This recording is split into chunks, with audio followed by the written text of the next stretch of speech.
Hi, it's Tim. Welcome back to the corner. Today we are going to be looking at the 1551 disk drive. Now this disk drive is specific to the Commodore Plus/4 and the Commodore C16. It's parallel, which means it's a lot faster, in theory at least, than a 1541. If this works, we're going to test that and see exactly how fast it is. Does it work? Can we fix it? Let's find out.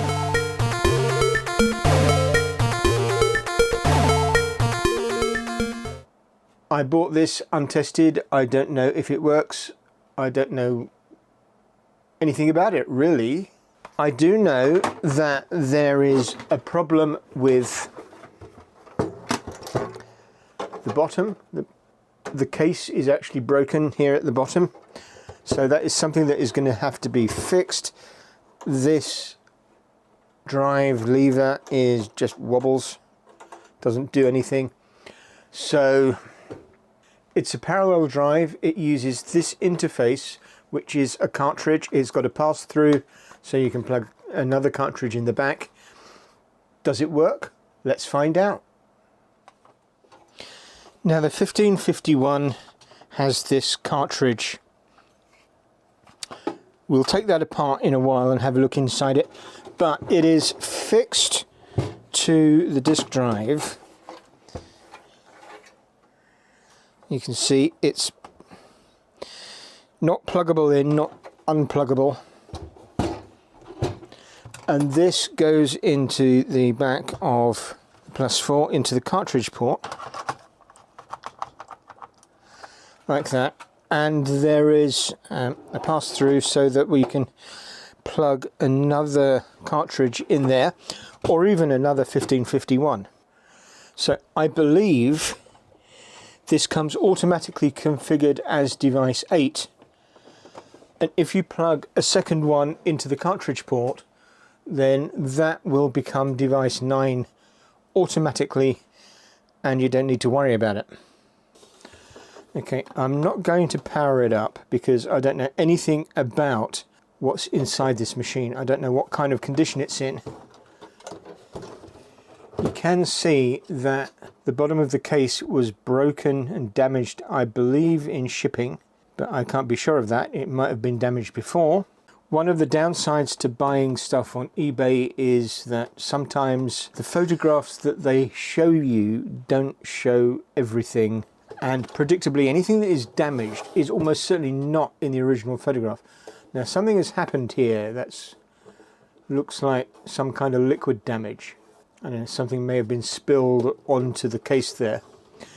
There's a bit of cable rash on the top. That's caused by probably the mains cable, because this feels like it's okay, being wrapped around it, and the chemicals leach out of the cable and start dissolving the plastic of the case. So shall we take it apart and have a look inside? Right, just like a 1541, there are going to be 4 screws. This came in a bundle with a second Plus/4 and a printer, which we are going to have a look at sometime. The second Plus/4 we know does not work, and we know it has a failed CPU, so I'm planning to use a CPU replacement board on there and put a 6502 in it. But we will discuss that when we come to it. Okay. Well, the case looks to be in reasonably good condition otherwise. So what have we got? Well, it's a Mitsumi drive.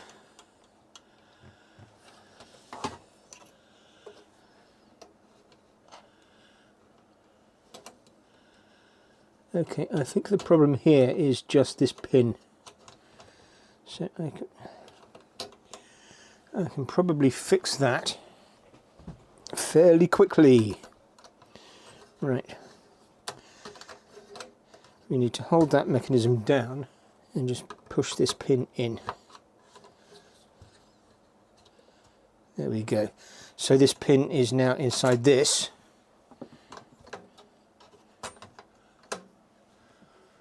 And there we go, that's fixed. Okay, so one thing down. Now this is basically, I would imagine, essentially the same drive as a 1541. Let's have a look at the head. Probably needs cleaning. It's a single-sided drive, but we'll clean that. And it's got the usual motory things, and that's going to be a belt drive, I think. Let's take this off and see what's underneath.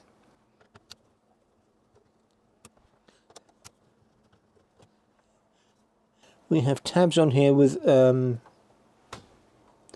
shield underneath it, I believe. One thing I would probably like to do is replace the power supply with a Meanwell, because I don't like these big old heavy power supplies with giant bricks in them, or rather with giant transformers in them.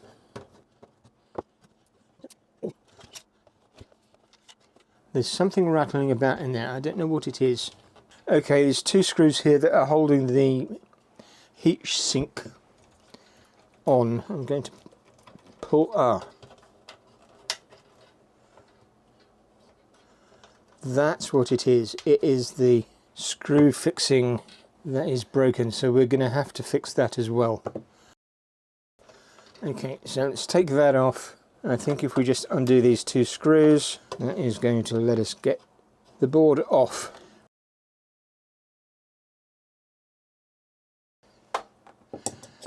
Once we've inspected it, we will actually try it out.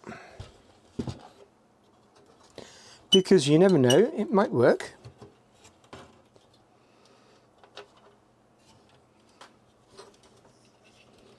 And there we go, this big heavy old transformer. There is probably a reefer in this thing which is going to emit smoke if we're not careful. Now we know that this is going to be 5 volts and 12 volts because it always is. And I'm not going to take the shield off this initially because it is soldered on, but it's going to be basically just stuff. Okay, I'll put it back together and shall we try it out? Okay, so the 6510T is the 2 MHz version of the 6510 that is in a C64. The 6525A is the 2 MHz version of a 6525, and that is a TPI, a tri-port interface. Basically, there are 3 8-bit GPIO ports on here, and 2 of those ports are regular I/O ports, just like you would see on a 6522 or a 6526. The third one can be configured as 5 interrupts and 2 bidirectional control ports, as well as being a GPIO. So that's used basically for interrupt handling, I guess, from the parallel data. This is a gate array. That's our ROM, and that is a 2K by 8 static RAM. Let's take a little look inside this jobby, and this, they call this the paddle.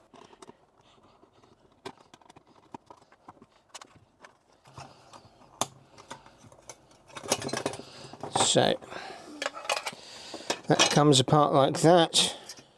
But what's in here is basically a 6523, which is a 28-pin version of this 6526. It's exactly the same die, but it's just pin reduced so that there is only 2 out of the 3 ports, so it's A and C, which means that you get 8 bits of data and the 5 interrupts. And then there's a PLA that does the address decoding. That's kind of all that is. That's a typical Commodore cost reduction measure so that they can make the computer itself slightly cheaper by not including those chips in the computer. Now what is interesting is that after the TED machines, they basically abandoned this, and with the 128 they went back to serial and tried to re-implement the serial as it was originally intended, with the faster version using the hardware shift register in the 6526. Okay, let us put the lid back on this and plug it in and see if it actually works. Okay, this is a standard kettle lead style mains cable. Okay, the +4 is plugged in our usual power supply. I have a disc here, it is unformatted. I don't know if the disc is going to work, we will find out. And I don't know if this is going to work. We will find out in 3, 2, 1.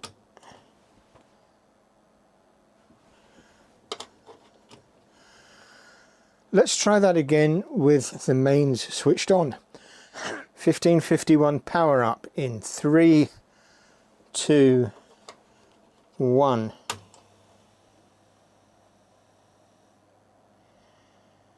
Okay, well, the power light comes on. The drive moved for a little while. Ah, now that is interesting. That is definitely not working. But now it is. Just press reset.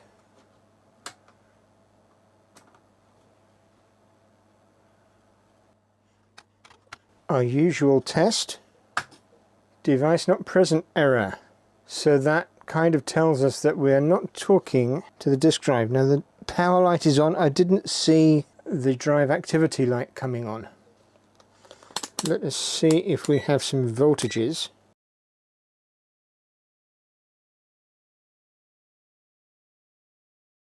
Okay, so we're at 2 volts per division. Pin 21. That's definitely high. Okay, there doesn't appear to be a clock into the 6525. Okay, I've got a pin out for the 6510, so we can have a look at some of the signals. Right, pin 1 is clock in. Okay, that just looks to be high. Pin 2 is halt. That looks wrong. Why is there a clock on the halt pin? Unless this pin out is not right. Because this is a 6510, not a 6510T. But let's just keep wandering down, see what we've got. Okay. That's our address line, A0. That at least looks right. A1, A2, A13 is low, but that might be fine because of the address map of the system. So A12 is doing stuff. Okay, so I think we can say the 6510 is working.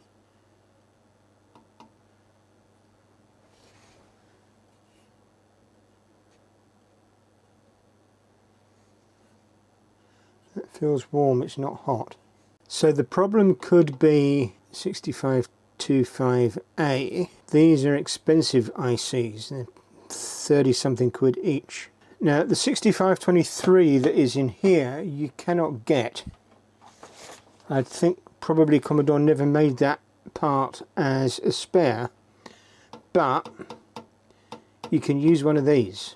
Although 2 of these is going to be more than I paid for the entire system. And that includes the +4 and the printer as well.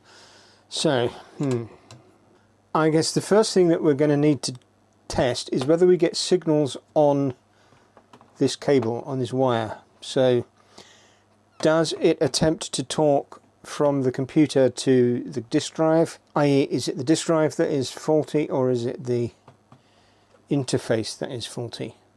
You definitely hear the drive spinning up when we switch it on.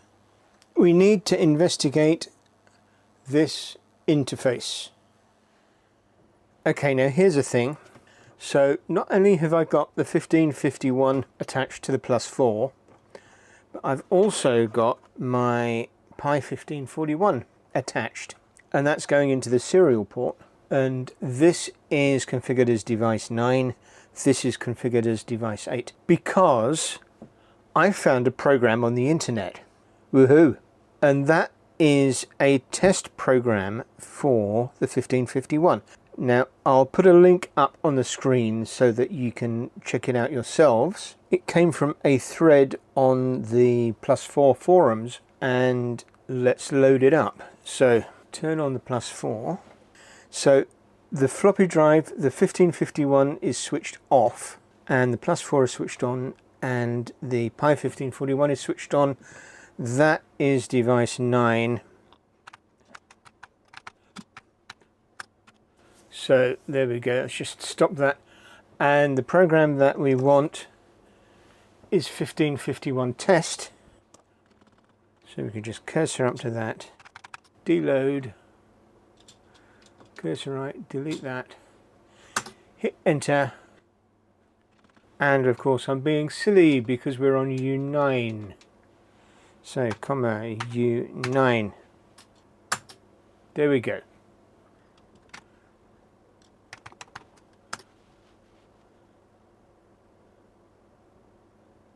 Okay, got that? So, that's understood. We know immediately how it works and all that sort of stuff. Of course not. But, right. Let's just run it. 1551 interface check, Rob Clark 2016. Warning the paddle, this is the paddle. A drive are very sensitive and all power must be off before you attempt to connect or disconnect the drive. Tells you now. Presumably if you were going to connect it with the powered on, you've already done that. The 1551 should be connected but powered off before you start. Well, it is connected. Here we can see that, and it is powered off. You can see there is no LED on. Power down and start again if required. Press return to continue. Right, here we go. Checking for default register values at FEC0. I guess it's just writing to that. Port A, bad, unstable. Port B, bad, unstable. Port C. These are the three ports that are on 6526 tri-state interface. Sorry, tri-port interface. DDRA, DDRB and DDRC. DDRA it says is okay. Now if it didn't pass the first test, it's almost certainly not going to pass the second test. That says DDRC is okay.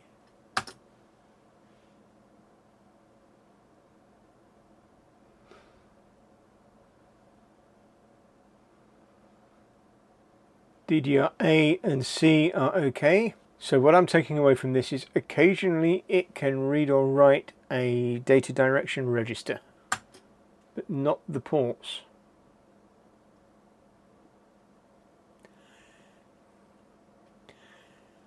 So that says the paddle is bad, but we don't know at the moment whether it is the 6525 or the PLA. There's only two chips in here.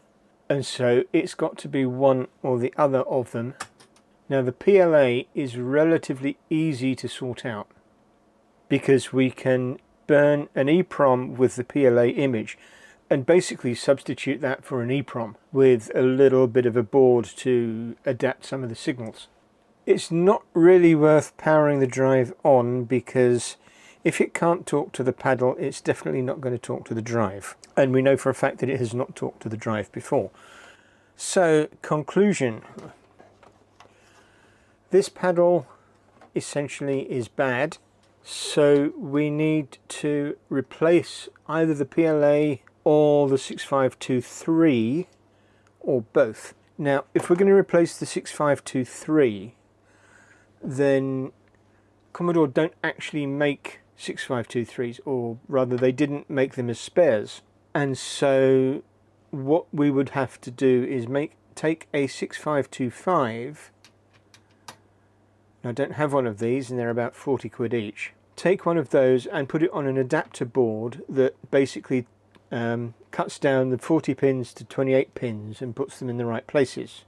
Don't want to do that, at least not straight away. So we're going to change out the PLA.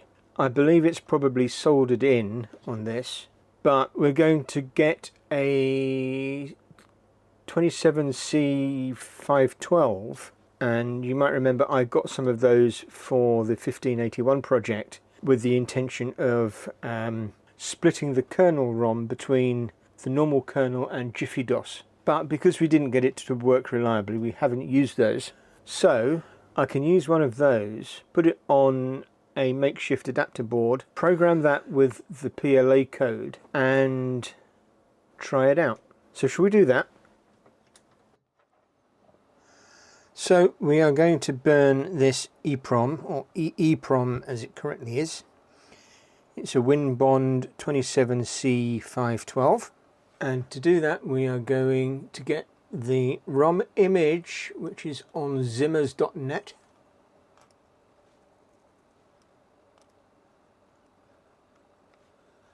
So it's going to be firmware, drives, new 1551, and this is it. It's the PLA 251641-03.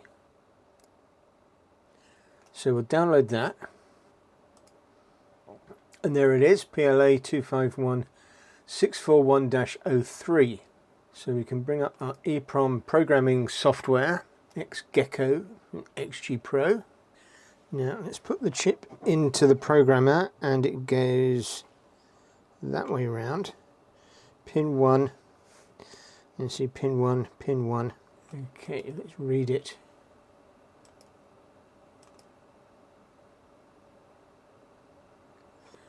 Got some sort of junk in it, but I think that doesn't matter because this is reprogrammable. So now we can open the .bin file that we downloaded. Downloads.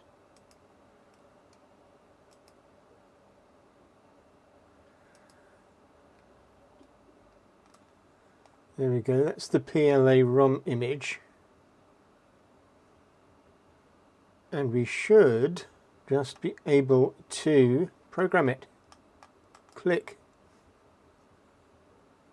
Program.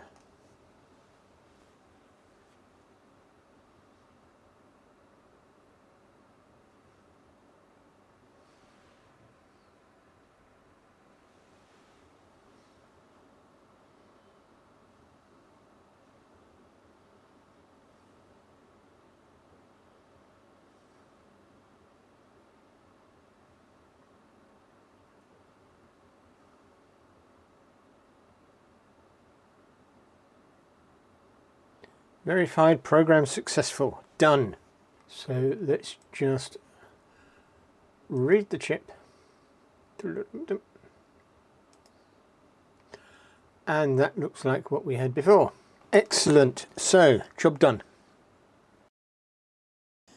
Okay, so back on the bench. I've taken the case off this again, of the paddle, and we're going to have to take off the shield, which means unsoldering it. So let's get to that.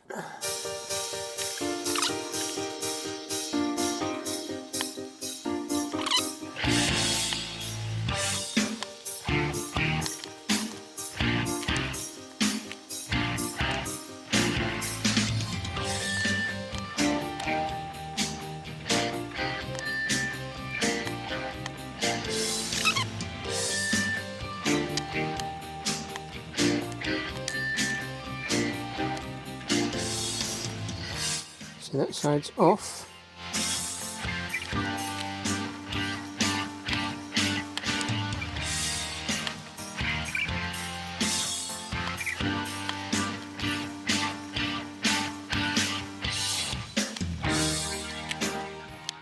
And that side is off.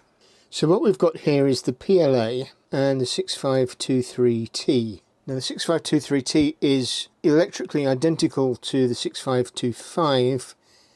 It's just in a different package. So if we need to replace this, what we need to do is get a 6525 and build an adapter board for it. But we will come to that if we need to. For now, what we're going to do is replace the PLA with an EEPROM.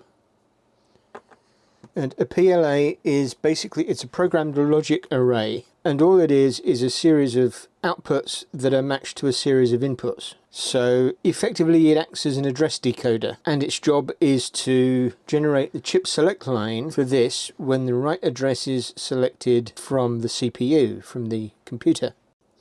Right, so we need to desolder that and put a socket in. And then we can fit an adapter for the EEPROM, because it's not a direct pin replacement. Fortunately that is already socketed.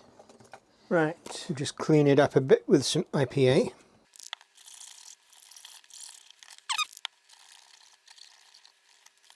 Okay, so this is the old PLA. What I'm going to do is put a socket in here, and then we can kind of do what we like. I suspect that once this is done, we may not be able to put the lid back on because it might be space sensitive.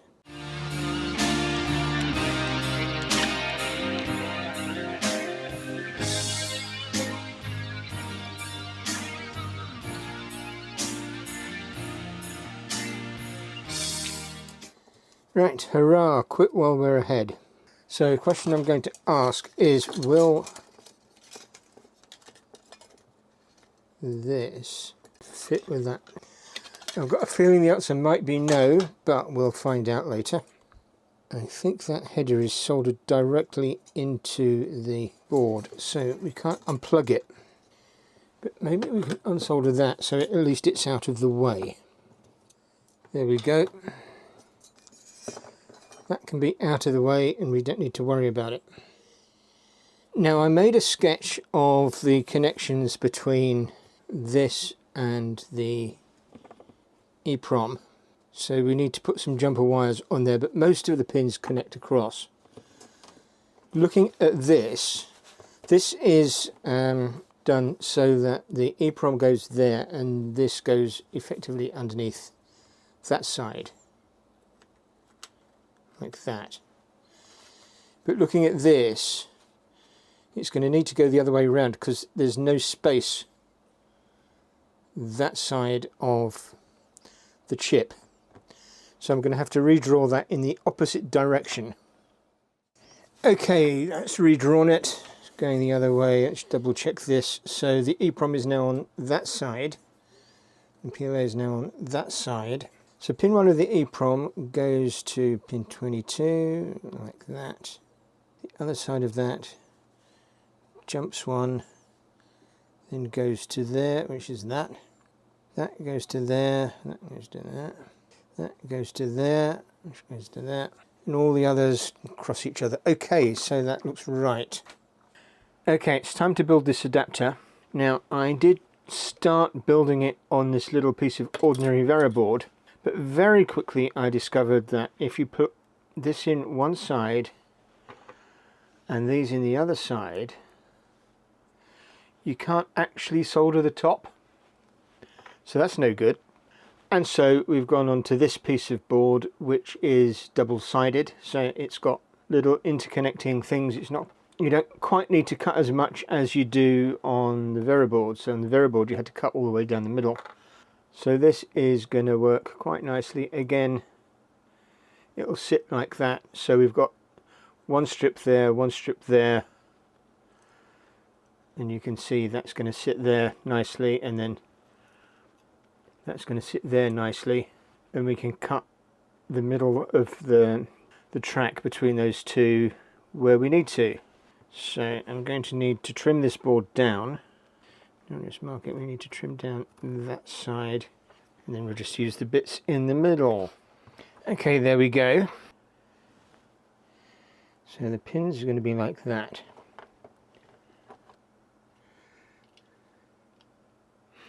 It's going to be that way round.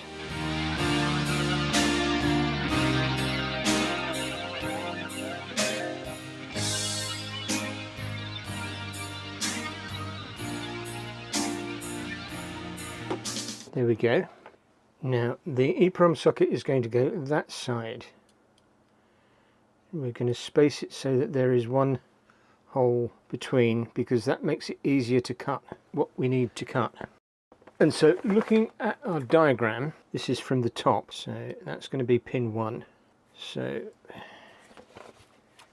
here's our cutting tool. We want to cut, imagine that's the other side. So pin 1, and then 1, 2, 3, 4, 5 up from the bottom. That's it.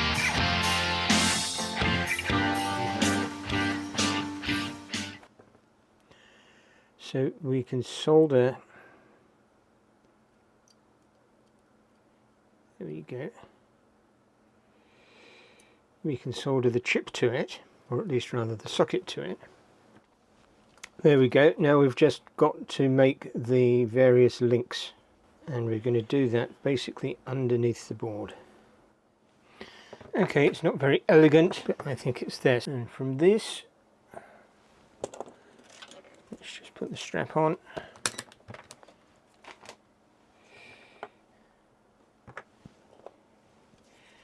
We can take our EEPROM, straighten the legs out.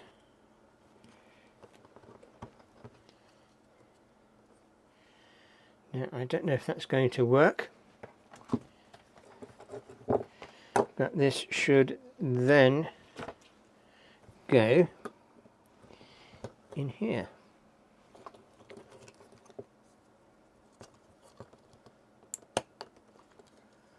Like that. And that is definitely not going to go back on. Because look how high that is. That is a real tower. So I mean, not a hope of fitting it on. I'm not sure actually if it's going to go into the +4 itself. But we shall see. If this doesn't work, we're going to have to go and get a proper PLA replacement. That'll be about 20 quid and a week's delay, but we shall see. Right, okay, I'll tidy this up and we'll plug it in and give it a try. Okay, this isn't going to fit. Show you, see?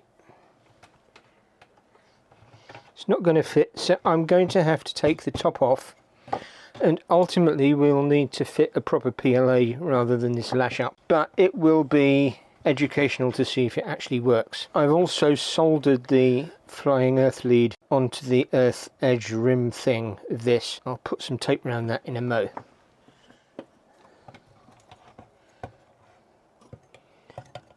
Oh no, I've got to take this shield off as well.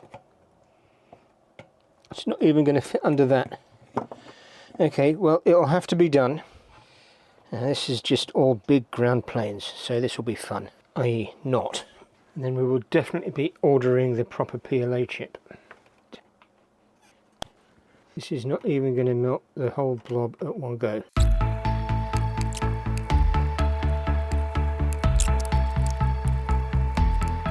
Okay, that took some persuasion, but it's come out.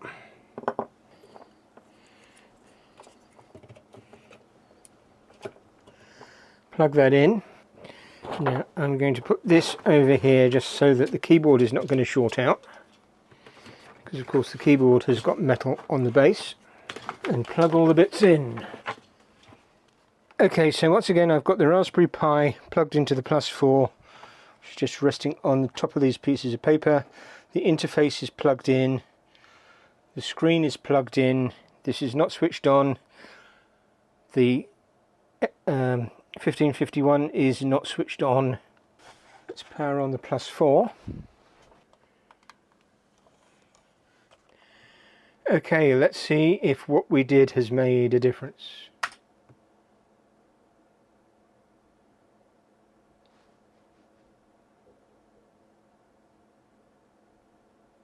Well, the answer is yes, because the DDR that we had working before is now not working.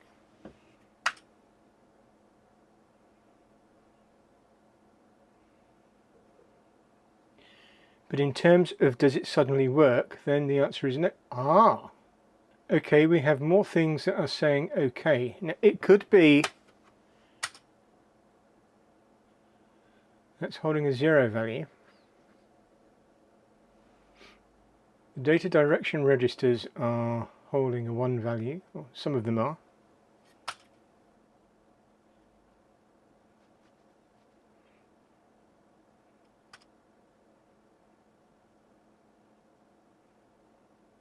Something is happening, but I'm not sure what.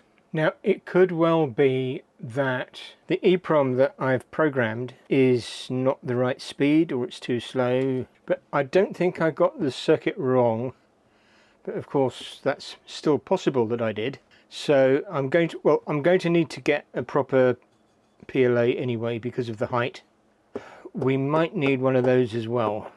We're obviously not going to get one of those, but we would have to use one of these and build yet another adapter for it. And that is almost certainly definitely not going to fit in the case. So we shall see. Okay, so while we're waiting for bits to arrive for the paddle, let's just take this out of its casing and see if we can't fix the plastic. This is just held in with 6 screws. Now I can already see down here that the LED is actually glued in, so we're going to have to take that off the board.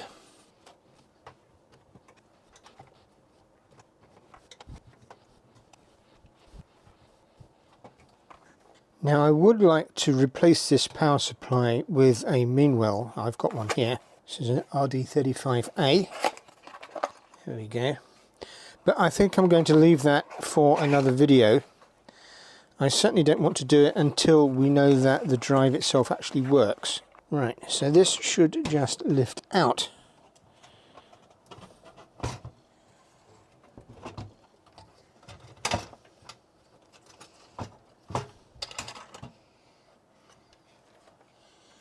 There we go, let's put that over there.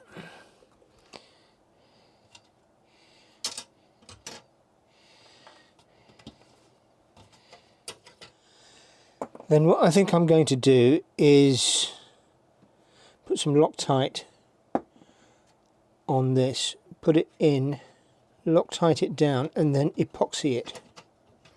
Right. So that is in.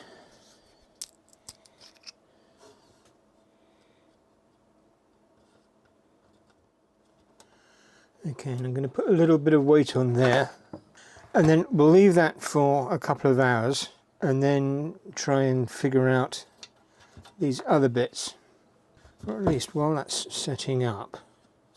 Okay, again, going to leave that for a while. That should hopefully set up, and then we're going to epoxy all around that and just make it really strong. And it doesn't matter that a little bit of that gets blocked up because it's on the bottom.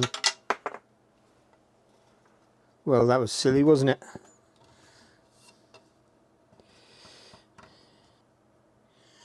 There we go, that's in position.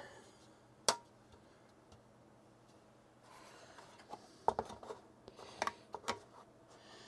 going to rest that on there just for a little bit of weight.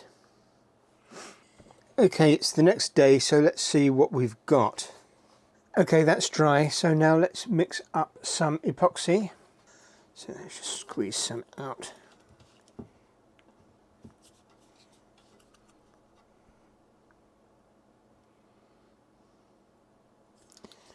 Good dollop. Now give it a good old mix. Okay, now I'm going to smear that around here. I'm going to use quite a lot on this pillar because we want it to be strong and secure. There we go. Now that just needs to dry. So we're going to leave that. Now the glue hasn't even dried on the case, and this has arrived in the post. So let's take a look.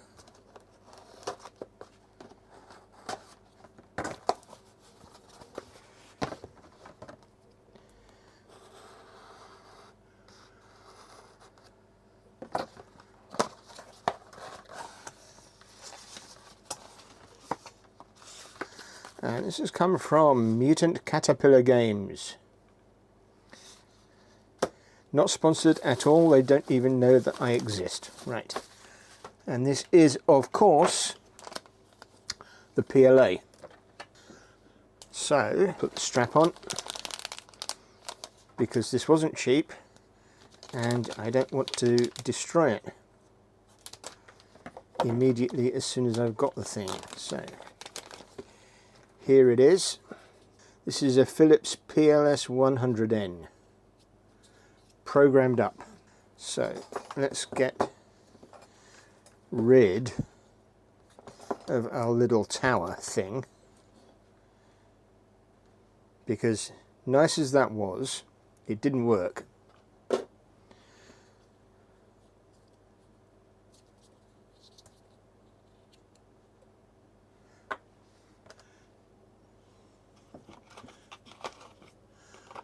And we're going to need to squeeze the pins together so that it will fit.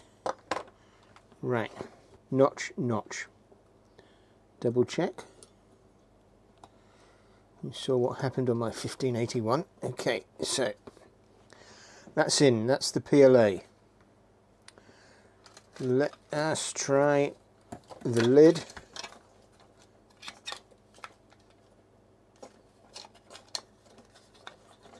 I think, you know, that is going to go back together.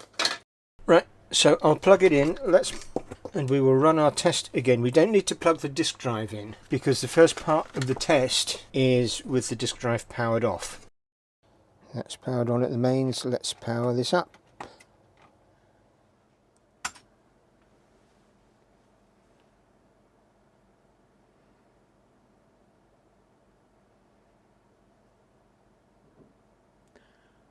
Huh. That says to me that possibly this is faulty, as well as the PLA. Well, we've replaced the PLA. It's now definitely a good PLA. We're getting some more we're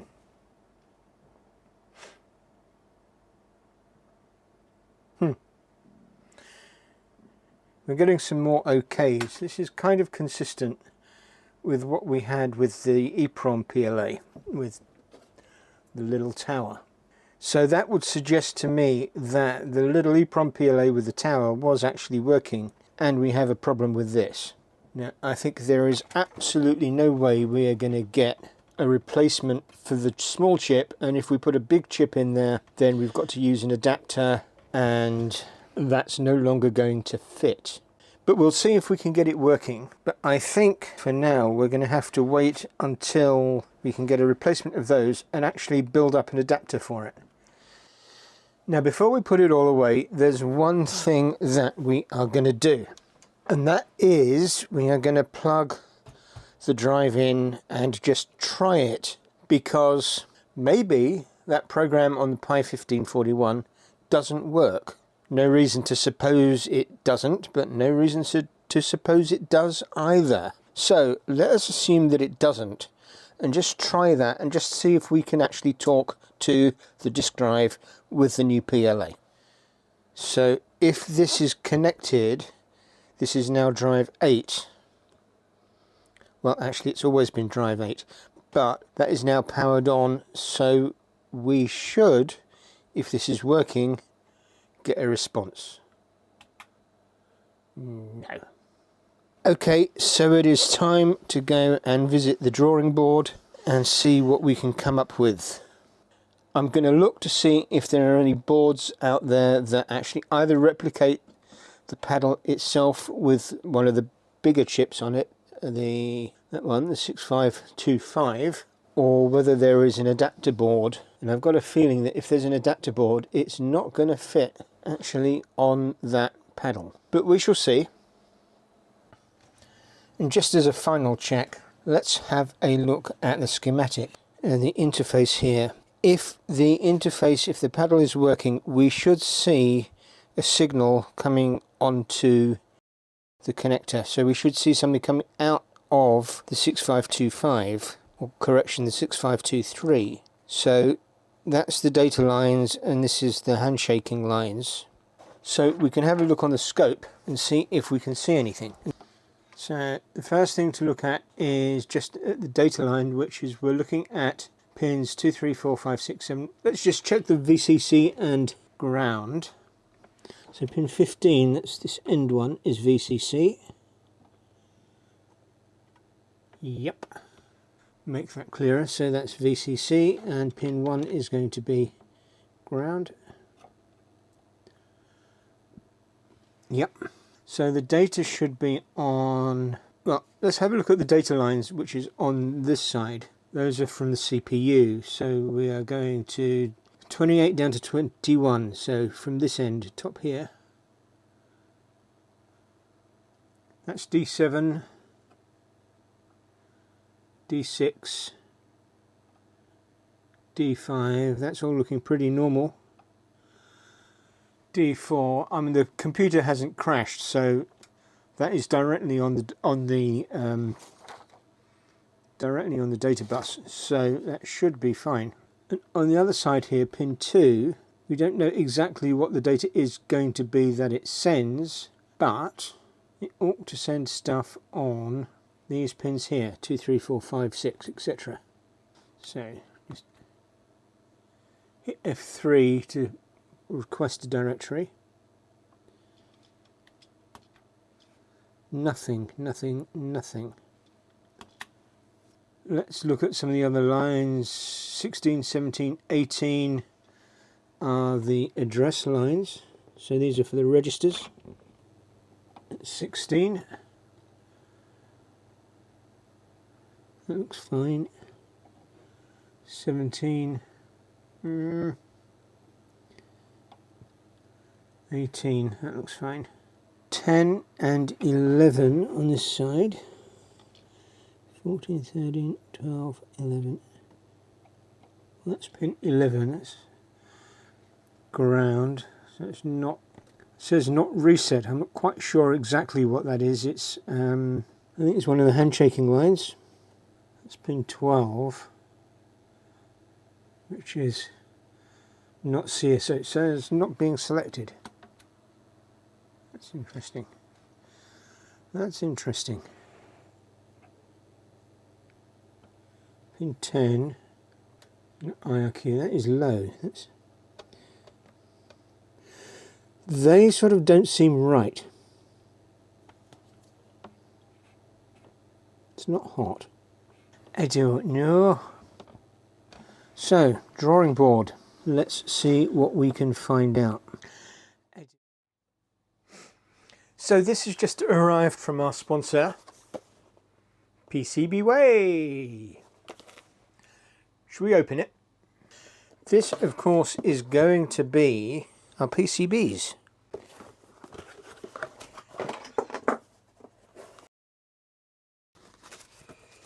And this is the replacement paddle that I designed.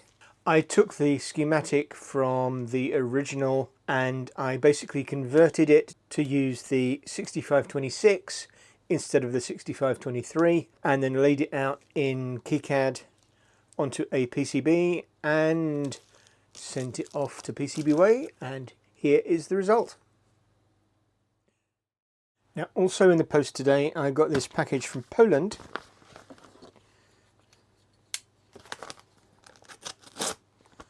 And let's just open this up.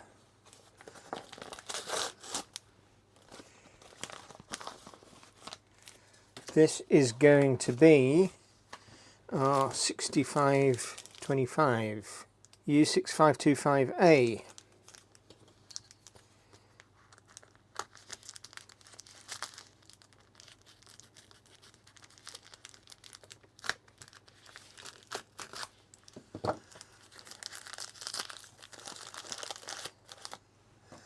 And don't worry, I'm not going to touch it without the anti-static on, because these are not cheap chips.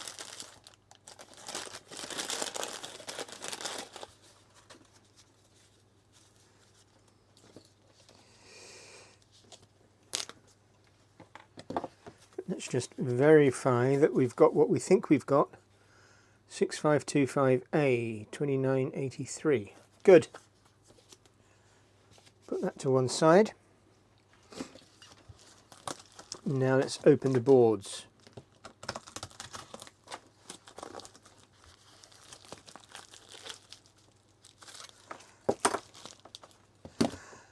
Okay, standard 2-layer board.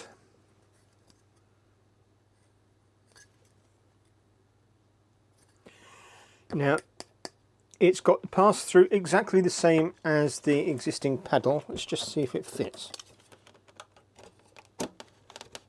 Hurrah! It's got exactly the same connector, 40-pin chip, 28-pin chip, 2K2 resistor, and a couple of capacitors. So, designed and built during the course of this video. So let us build it up. Now, these connectors are pretty much unobtainium, so we're not going to be putting that in today. The only way we could find one of those is to take it off another machine or take it off the actual paddle. I don't particularly want to do that. So what I want to do is basically put these two chips in and the associated little components, and then run the test again that we ran before, and see if should see if this paddle actually works, and then we can connect it to the 1551. Right, let's put this together.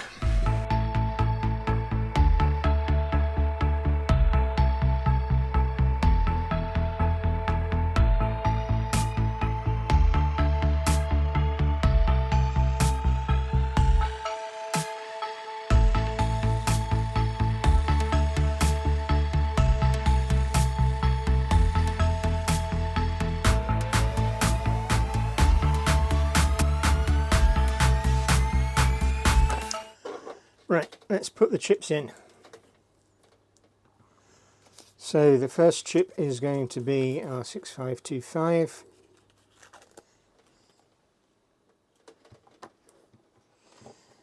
Goes this way around.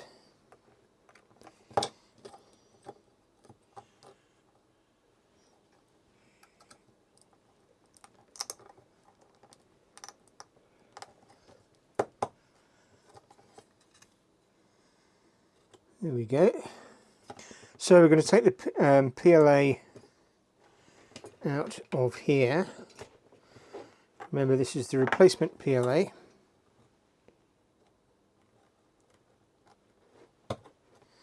That should go straight into there. Now, if this works, then I guess we take this off this board, and we could probably take the connector off. And that will give us basically a replacement. You can see it is just a little bit thinner. And it's almost certainly not going to go, well, I don't know, it might go in here.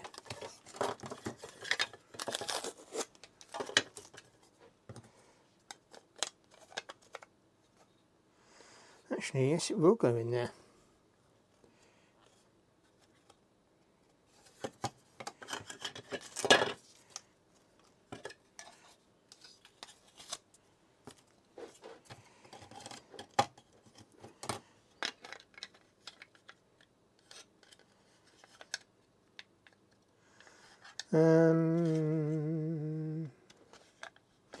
No, it won't, because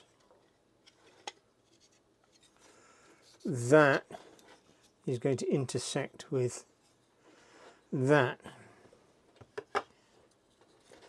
But if we look at another board, and this might be where the revision 2 board comes in, of course, but we don't necessarily know that at the moment.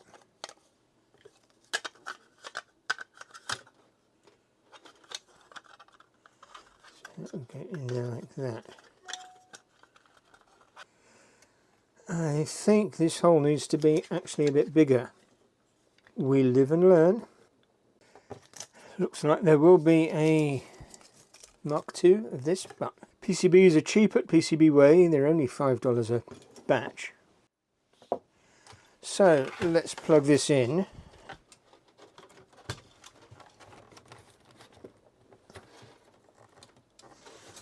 There we go.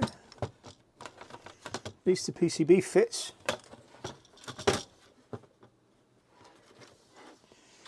And we'll hook this up and run the test.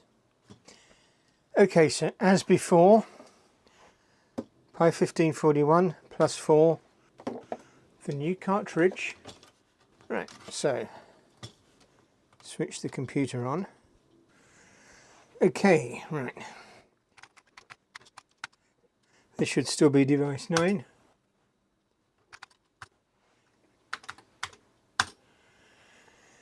Okay, here goes.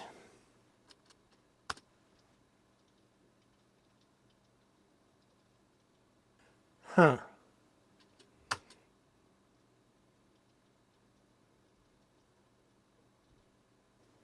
Of course, it could be that the plus 4 is the problem, because I don't necessarily believe that this PLA is faulty. I don't necessarily believe that this PLA is faulty. And I don't necessarily believe that this new board is faulty, or that the 6525 is faulty. I think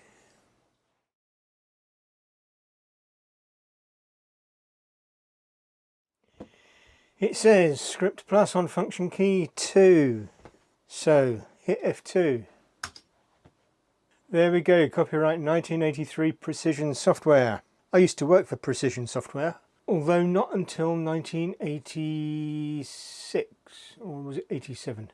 Yeah, so this is the old company I used to work for. Anyway, that is working, so it does suggest either the chips don't work or the interface doesn't work. Now, one of the things that I was suspecting at the end of last was that maybe the test program didn't actually work very well. So I've written a little program of my own. We know the address registers of the chip. So we've got, here we go, we've got data register A, Port B, Port C, then DDR-A, DDR-B, DDR-C, and a couple of control registers that we don't need to worry about. And on the paddle, we know that for device 8, port A data register starts at FEE0, which is 65248, and goes up to FEE7, which is 65255. And for device 9, it starts at 65216 and ends at 65223. Now, we don't have a device 9, so we are expecting to start at 65248. So I've written this little program that sets 65251, that's the data direction register for port A, to 255. Setting a pin to 1 is an output, setting a pin to 0, it makes it an input. So that makes port A an output, and then we go and call this routine here, which simply goes 1,000 times around the loop, writes 0 to port A, reads it, writes FF to port A, reads it, displays it on the screen. And then we do the same for port B and port C. You can see port A is from pins 2 up to 9. Port B is pins 10 up to 17.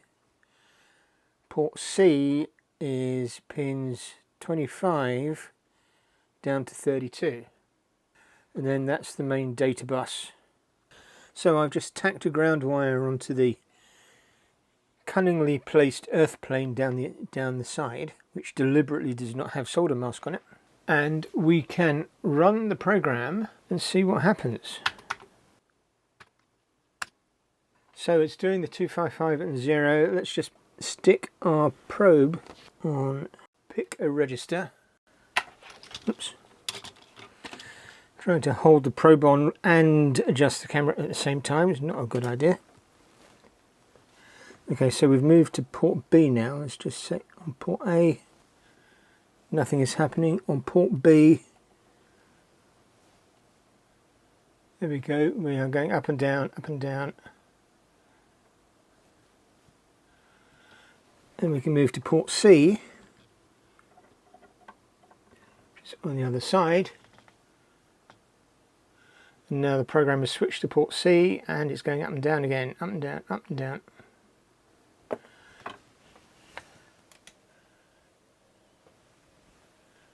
So what that is telling us is that the paddle, at least this replacement paddle, is working to the extent that it is addressing the 6525, and the 6525 is working to the extent that we can set values on the port and we can see the values on the pins. So that is good. Now what I'm going to do is go back to the original paddle and plug the PLA back in and see if we can replicate the same result.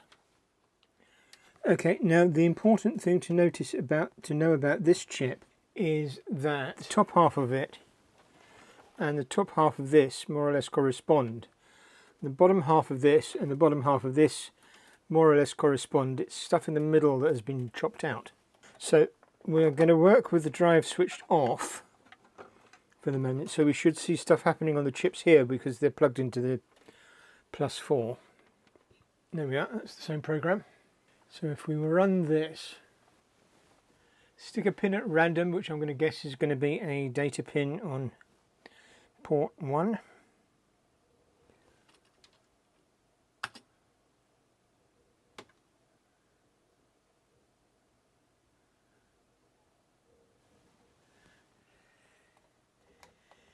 Yeah, that's doing nothing.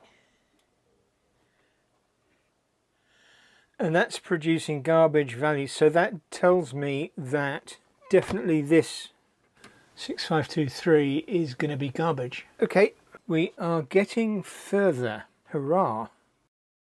So we're going to be using this interface card. We need now, let me turn this off.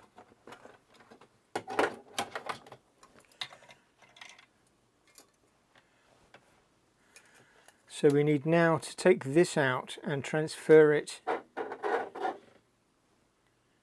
onto here. Right, let's clear this stuff away so that we can get to work on the board. Okay, so I've actually written down the colours of the thing on my little notebook, so I should be able to remember those. And I've also got a new soldering iron, because I managed to break the old one. I cracked the handle thing, which was yeah, an interesting thing to do. I was unsoldering something and it went crack. Don't quite know why, but I wasn't going to use that again. So that came from AliExpress for about 30 odd quid. I think it was 32 delivered. Right, so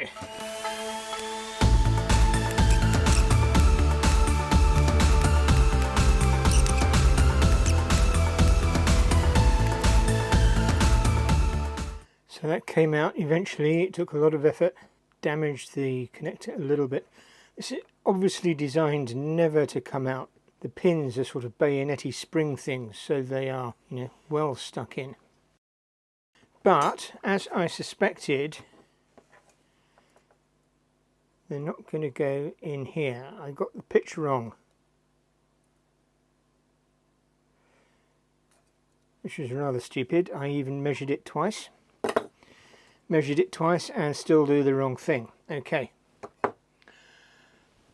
but it will fit one of these with a little bit of effort. Obviously not this one because it's got more pins on it.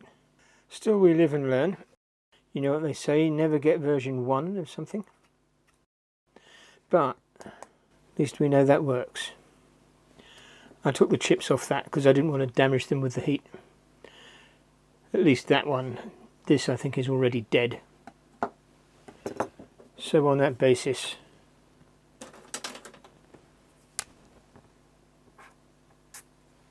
give it the big X and that'll go in the dead chips bin. So I played around with it for a while, and what I came up with was this. And basically what I've done is I've taken an IC socket, such as the other half of this one, and I've cut it up and I have kind of forced it into here. It didn't go into pin 1, but that doesn't matter because pin 1 is actually not connected. And then I took a turned pin header like this, because this will basically plug into here quite happily. And then I basically transferred all the pins out except for the one that's not connected. This is a very strange pin header. Anyway, I transferred all the pins out of here one at a time onto this header and then shrink wrapped it. And this will actually disconnect. I've soldered the ground wire onto the edge, which is what happens to it in the original via the shield. So it's not particularly pretty, but it is detachable, which means that we can easily change it later.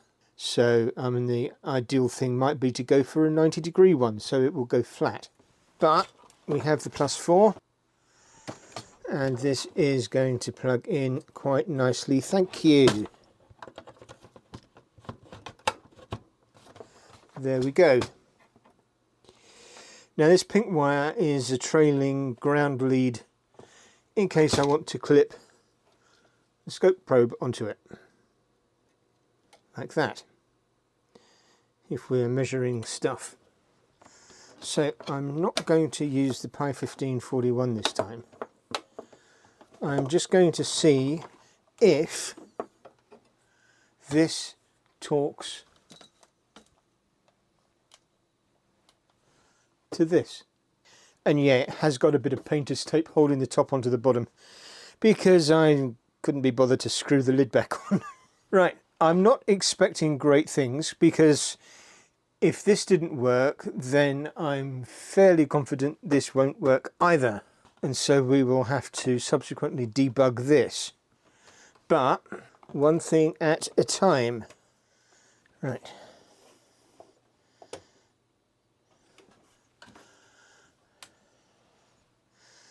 Mains on.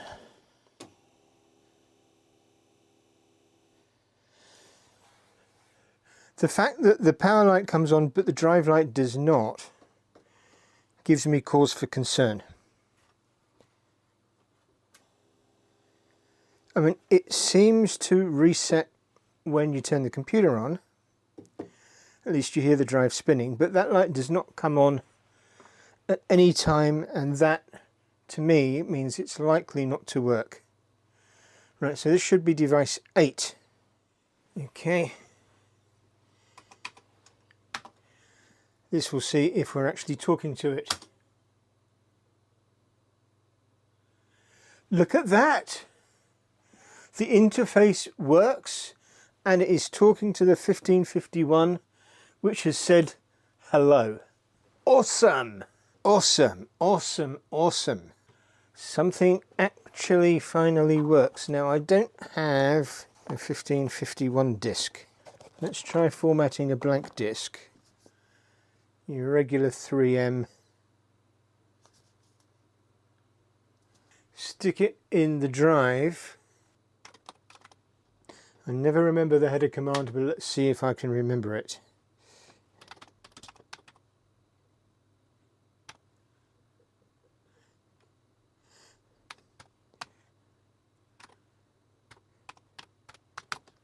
Something like that.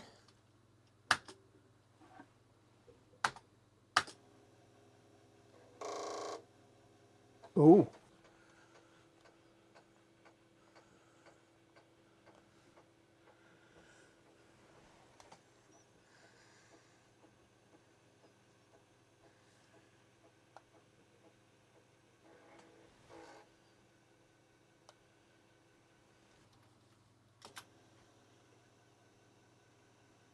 Kinect, that seems to be working.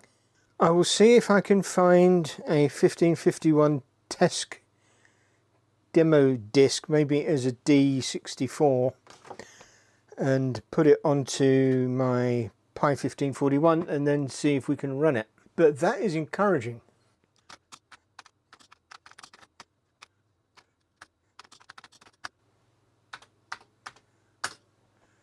Very simple little program. Call it test.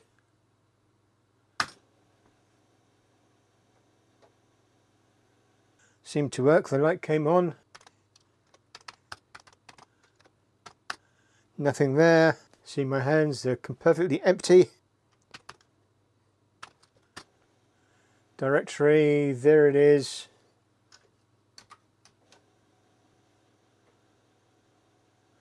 Load it, run it. How about that? Ladies and gentlemen, for the first time in I don't know how long, we appear to have a working 1551 drive. One thing we should do now we've got this working is check out the original PLA, because we know that the 6523 was duff, but maybe the original PLA was okay. So let's check that out. +4 is off, of course. So let's take out the replacement.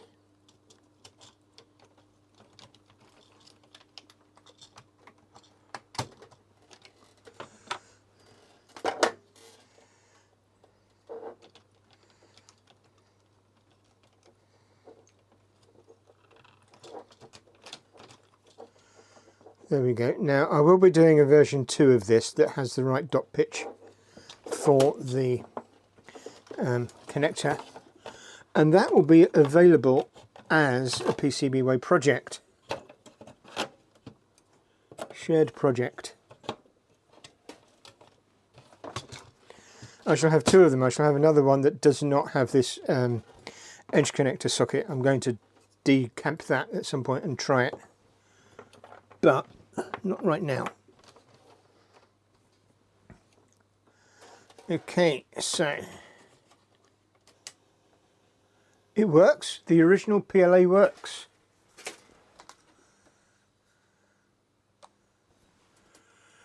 There you go, you can see that. So it was just this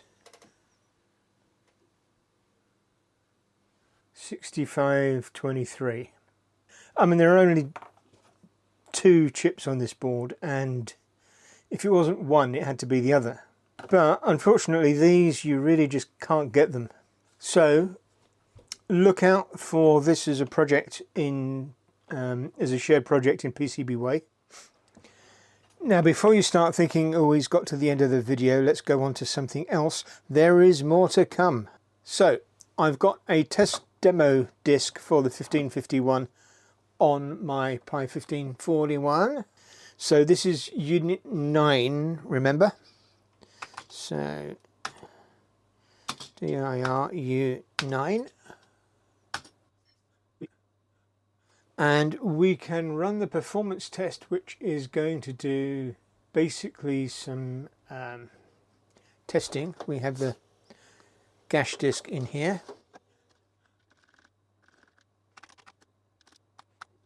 U9, remember? There we go.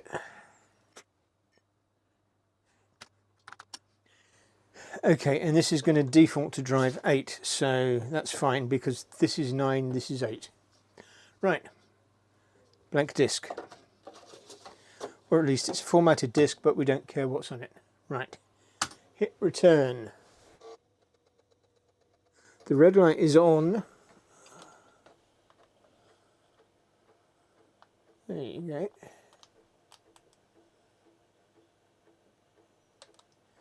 And you can hear it ticking. So on to the next test. The green light is very faint. I don't know quite why it's so faint. Maybe it's a high value resistor or something. We will be, in a future video, we will be putting a Meanwell power supply in here. So watch out for that. Keep subscribed and check the notification bell. And we'll also be doing any other maintenance and servicing that needs to be done on this machine.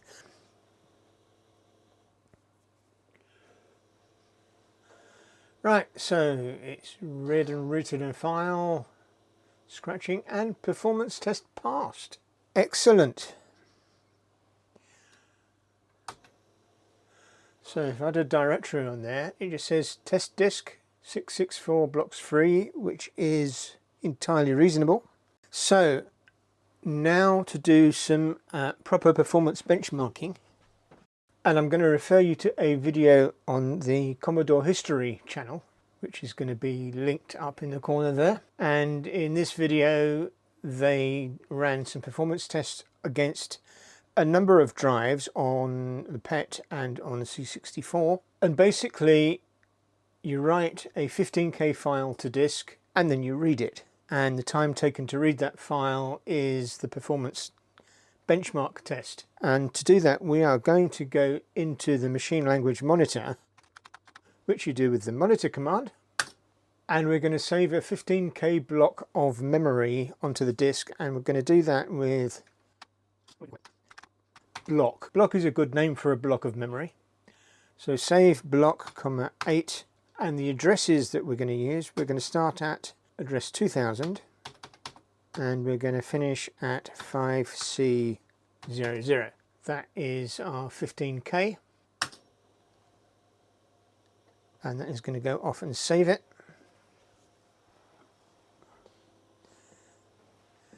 Now we're not too worried about, you see that light is on.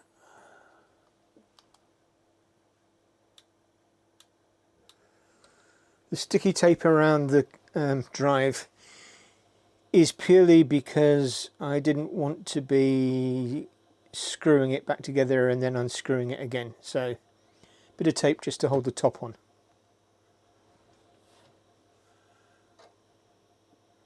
Okay, that's done saving, and that took, I would guess, about 40 seconds. And to load it in, what we're going to do is, well, actually, what we can do is we can quit out of the monitor and just do a directory, and that will show us our file called block, which is 61 blocks. And the monitor command, and to load it we just type L block, 8, and off we go. 3, 2, 1.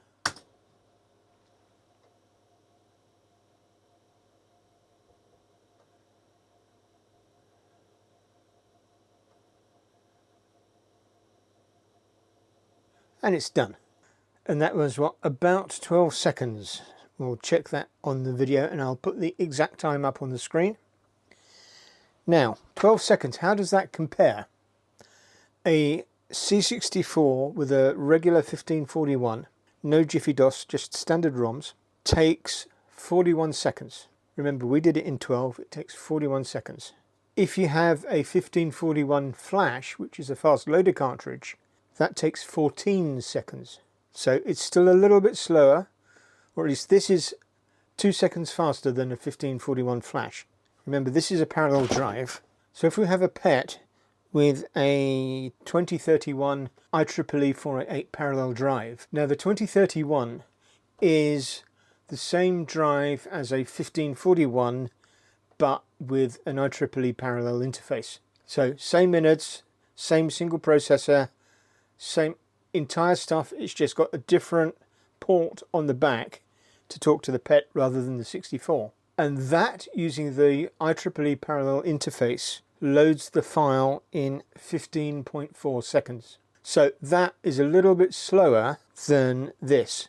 Remember, this loaded it in 12 seconds, that loaded it in 15.4. But the full-blown dual processor 4040 loads it in 9 seconds. So what can we conclude? We can conclude that the 1551 is faster than the 2031, which is the parallel version of the 1541, but it is slower than the full-on IEEE 488 2040/4040, and it could be faster. We haven't really gone into how the protocol works, but I can tell you that from what I've seen, every single byte sent to the 1551 is preceded by another byte saying, here's a byte, which means basically it's going at half the speed that it could go at. So if it's going at 12 seconds half speed, if this was running as fast as it could, we would be looking at 6, maybe 7 seconds, which is going to be comparable to the 9 seconds of a real 4040 disk drive. Thanks to PCBWay for supplying the boards that we used to get this drive working, and we will see you next time. See ya. Bye.